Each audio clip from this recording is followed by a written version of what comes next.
Hello, everyone, and welcome back to the What If South is Up podcast. In place of our normal episode this week, I am going to read an excerpt from my upcoming release, The Heart of Death. This is out of my wheelhouse, a little bit different, and I hope you guys enjoy it.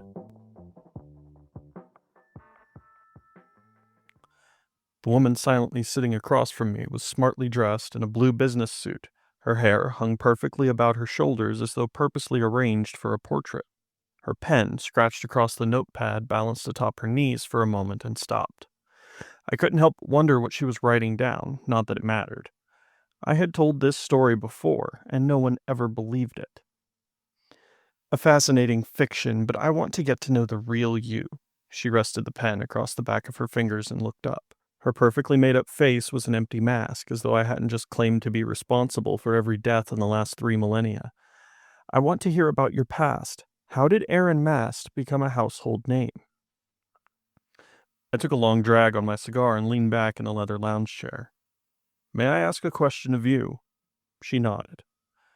When I look at you, I see a moderately young, driven woman who takes her work seriously. Would you say that is correct? Sure. How much of the person you present to the world is real? Is this the real you, or deep down are you a scared little girl with braces and a Hannah Montana backpack that is afraid of what everyone thinks of you? I don't see what you're getting at, but you do. I can see it on your face. You think you're a fraud, barely scraping by on a good GPA and some decent family connections. How long did it take to put that makeup on, to do your hair this morning? You just hide your fears behind a tailored suit, perfect hair, layers of makeup, and $1,700 Prada heels. She tried to interject, but I held up a finger. I'm not done. There is nothing wrong with being afraid. A little fear is healthy. It's what keeps us from blindly walking off a cliff or using a hot stove as a pillow. No, I applaud you for masking it as well as you do, but my point remains. No one is who they appear to be. Most times, the truth is mundane. Sometimes it's dark, often sad, but always different than what we allow people to see. There is one exception. Me. I took another pull from my cigar and set it in a crystal ashtray next to my seat. I am an open book. It may sound ludicrous to hear me tell it, but I promise you that story is 100% true.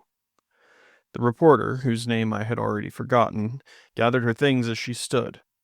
Okay, Mr. Mast, I appreciate your time, but I do not appreciate mine being wasted.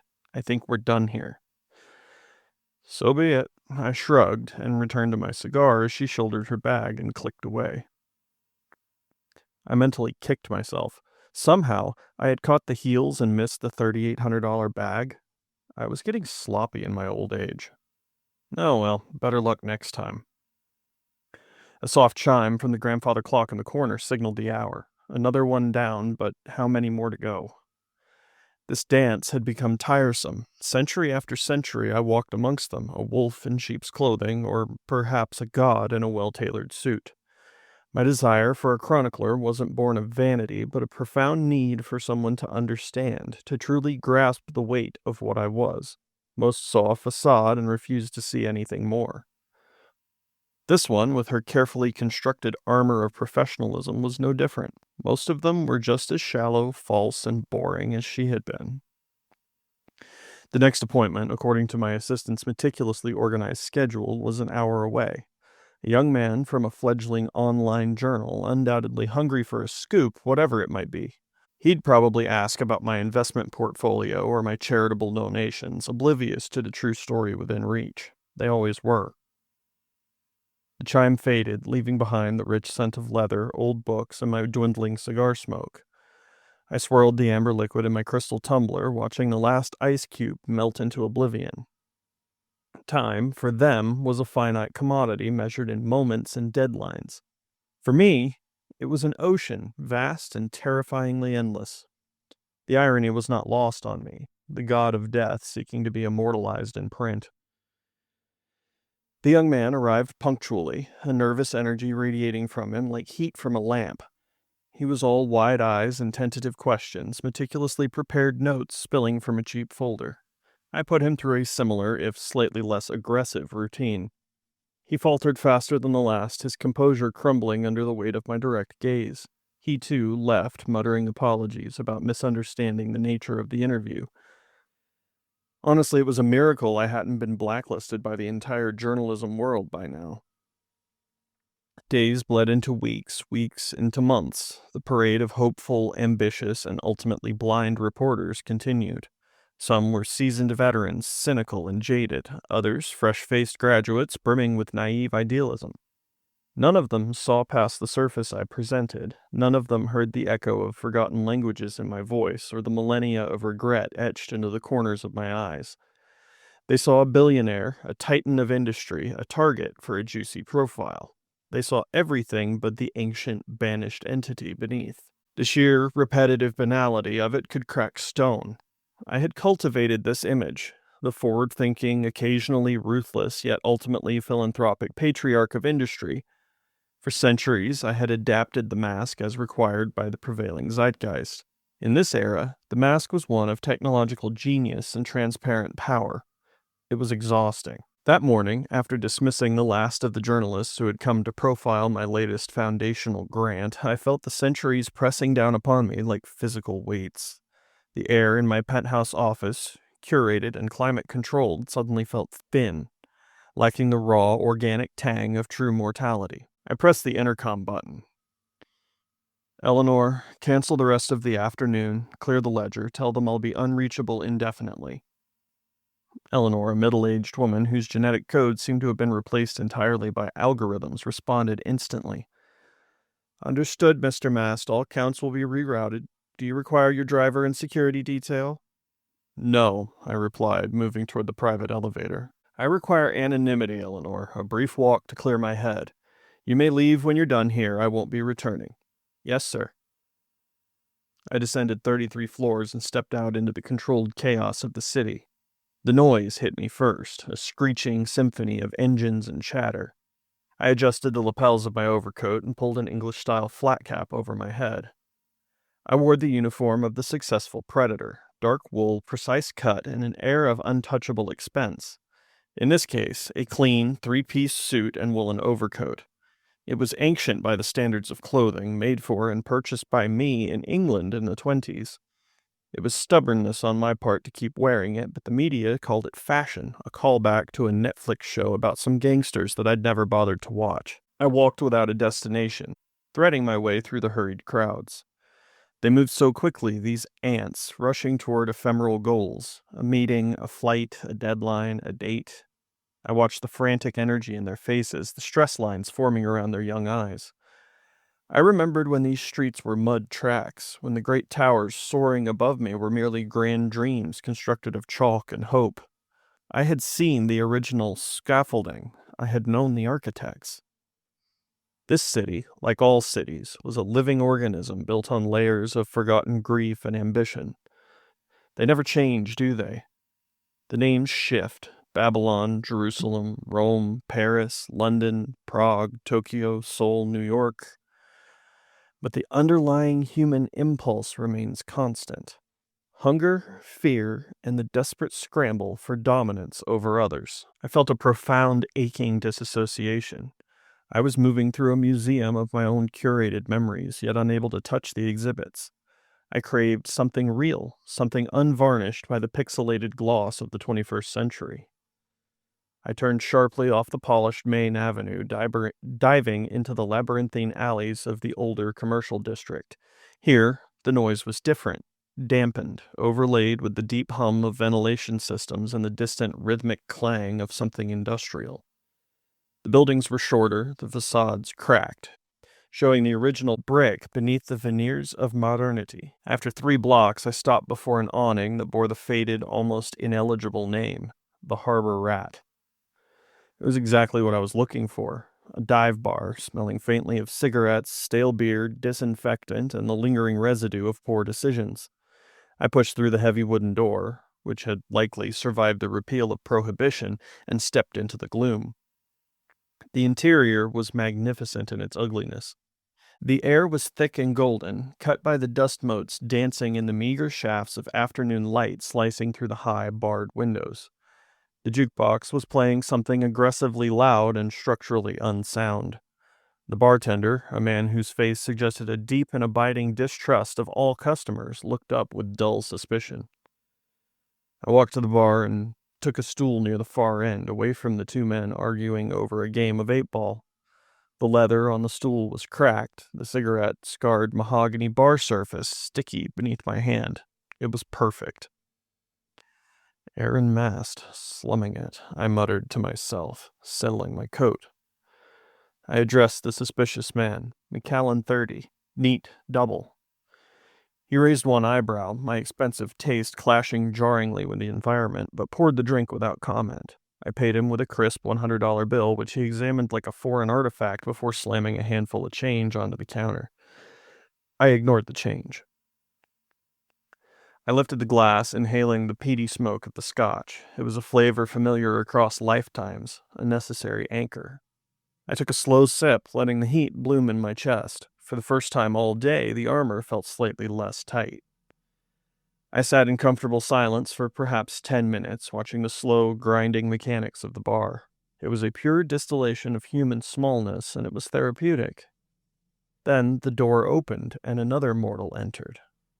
He was young, perhaps 35, dressed in clothes that suggested he had recently attempted and failed to appear professional before giving up entirely. His jacket was rumpled, his hair unkempt, and his face was a portrait of acute, devastating failure. He radiated despair, not the philosophical, existential despair I carried, but the immediate, personal, crippling kind. He stumbled slightly as he took the stool next to mine. He didn't look at me, focusing instead on the collection of cheap liquor bottles behind the bar. "Beer," he mumbled, his voice hoarse. "Whatever's cheapest, please." The bartender poured him a piss-pale beer, which he pushed toward the young man. He barely registered the glass, just lifted it and took a long, desperate gulp. I observed him subtly. He was entirely consumed by whatever sorrow had brought him here. He wasn't trying to look tough or cool, he was simply broken. But I could also feel something else, something larger radiating from the man. After he set the glass down, he reached into the inner pocket of his jacket, pulled out a sheaf of papers. A manuscript, neatly bound but now crinkled from handling. Tucked into the front page was a smaller piece of white paper, a rejection slip. He stared at the words, his jaw clenching. He didn't need to read it. I could see the shape of the disappointment, the final, dismissive word after months, perhaps years of dedication. The editor's note was likely boilerplate, yet to him it was a death sentence. I felt a flicker of something close to pity, or perhaps recognition. Failure, true failure, is a universal currency. I decided to intervene, not out of kindness. True kindness is a luxury I cannot afford, but out of sudden, burning curiosity. I needed a distraction, and this young man felt dangerously close to the edge of clarity. I leaned slightly toward him, my voice pitched just above the clamor of the jukebox. "That's a hard look, son," I said. He flinched, startled as if he hadn't realized anyone else existed. He turned his head slowly, and his eyes, a striking shade of green, currently bleary with fatigue and defeat, focused on my face. He saw the expensive coat, the quiet gold watch, the glass of amber perfection. He saw the Titan. "Excuse me?" he replied stiffly, clutching the manuscript tighter. "The rejection," I clarified, gesturing subtly toward the papers. "It stings worse than anything, doesn't it? When they tell you your effort and your soul poured onto the page is merely unsuitable." "May I?" I gestured to the crumpled papers held together with binder clips. He hesitated, then let out a sharp, humorless laugh as he pushed the papers over. "Unsuitable. That's a polite word for abysmal, I think. Fifth time. The fifth rejection for this one." He sighed, the sound heavy and profound. "I'm Lucas Thorne." I offered a small, measured smile as I skimmed the manuscript. It was well written, concise, but also dizzying in its depth. Aeron Mast. His eyes widened, finally registering the name, a fleeting look of awe mixed quickly with suspicion. "The Aeron Mast?" "One and the same." And you are a writer, Lucas Thorne, one who is currently being told his perspective isn't marketable. Lucas nodded miserably. It's historical fiction, very niche. I spent 3 years on it. I researched the hell out of the medieval trade routes through the Levant. It's authentic, too authentic apparently. They want vampires or a sequel to something terrible to begin with. This is good. Great, even. But authenticity, I mused, taking another sip of the scotch and sliding the papers back to him, is a rare and dangerous quality these days. It certainly won't get you published. He looked up, suddenly meeting my gaze with a spark of desperate challenge. Then what will? I set my glass down, the sound echoing lightly in the silence I had manufactured between us. I looked at Lucas Thorne, truly looked at him, and saw the raw, unschooled hunger for recognition that fuels all great self-destructive endeavors. He was sharp, clearly intelligent, and beaten down just enough to be malleable. Crucially, he was the antithesis of the polished, pre-approved reporters who usually followed me. He saw the truth in the world's structure, but was too poor and too honest to profit from it. He needed a story. I needed a scribe, a witness, a confessor. I leaned in, resting my elbows on the sticky bar. The jukebox shifted tracks, favoring a gloomy ballad. Lucas, I said softly, letting the full weight of my ancient authority drop into the syllable. What if I told you I could give you a story so authentic, so utterly unprecedented that no publisher would ever dare reject it? He scoffed, but the misery in his eyes was replaced by a flicker of hope. A dangerous little candle in the drafty room. Aeron Mast wants to give me his biography. The corporate empire story? I shook my head slowly. No, that story is already written, and it is a tiresome lie. I'm speaking of a different story, the one that stretches back before the names on the maps, before the records in your archives, the one built on dust and blood, on promises broken to entities older than the concept of time. I paused, allowing the weight of the statement to settle. I introduced no names, no titles. I merely offered the mystery of the abyss. I have lived for an immeasurably long time, Lucas. I have seen things that would break the minds of your historians. I have been known by names whispered in forgotten temples. And I am tired of carrying the weight of the truth alone. And you, Lucas Thorne, you are desperate enough, and perhaps skilled enough, to serve as the vessel. The young man was breathing shallowly, gripping the edge of the bar. His beer sat forgotten. He was looking at me, not Aeron Mast the billionaire, but something else entirely, finally peeling back the layers of the mask I had presented to the world. Sensing the chill of what lay beneath, his eyes were wide now, reflecting the golden gloom of the bar, filled with terror, fascination, and the writer's irresistible urge toward the unspeakable narrative. I want you to write my story, Lucas, I confirmed, my voice dropping to a conspiratorial whisper. Just as I tell it.